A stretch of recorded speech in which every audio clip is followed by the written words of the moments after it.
Ayan, good afternoon. So ito yung TOS na bago. Hindi ko alam kung ito nga ba yung gagamitin or whatsoever. Pero last year, ito yung papagamit sana pero sinuspende kasi wala siyang orientation.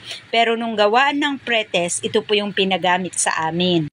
So tulad ng dati, meron siyang learning competency, code, frequency, weight average, ito yung bago, 21st century skills, and then total number of items. And then sa baba, meron dito yung required number of items per grade level. So grade 1 and 2, 30, 3 and 4, 40, 5 and 6, 50. So yan, ilagay na natin yung competency dyan, pagkatapos yung code, and then yung frequency, tayo po yung magde-decide dyan. So the total number of days sa first quarter is 40, chinek ko po yan sa school calendar. So tayo yung magde-decide kung ano ang ilang number of days natin ginugol, tinuro yung mga competency. Para makuha natin yung weight average, i-divide natin yung frequency divided by the total number of school days times 100. O yan. Kaso nga lang, yung computer ko hindi nag-o-automatic, so hindi ko pwedeng i-drag. So ang ginawa ko dyan, inisa-isa ko. Sunod po natin gagawin ay yung total number of items. So, yung sunod natin gagawin ay yung total number of items. So, dito muna tayo sa actual. Para makuha natin yung actual number of items per competency, kukunin natin yung total number of items, that is 40. 40 times the weighted average. Remember na yung weighted average ay percentage yan. So, pag minultiply natin yan sa 40, dapat magiging decimal na po yan. So, 40 times 0.125. Ganun na po yun.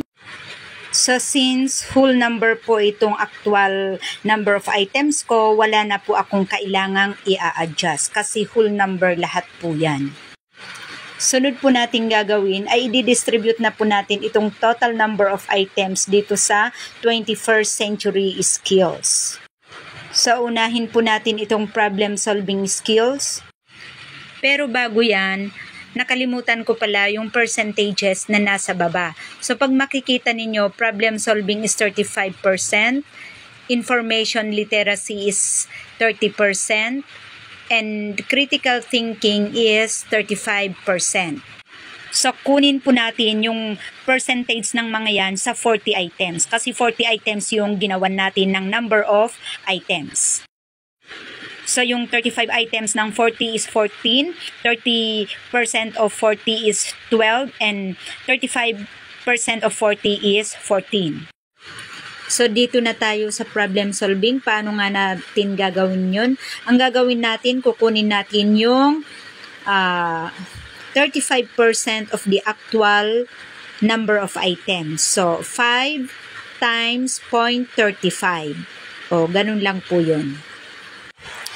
And then, since item ang pinag-uusapan natin, wala po tayong item na 1.75, 2.45. So, kailangan nating i-round off po ang mga yan at maitugma doon sa number of items.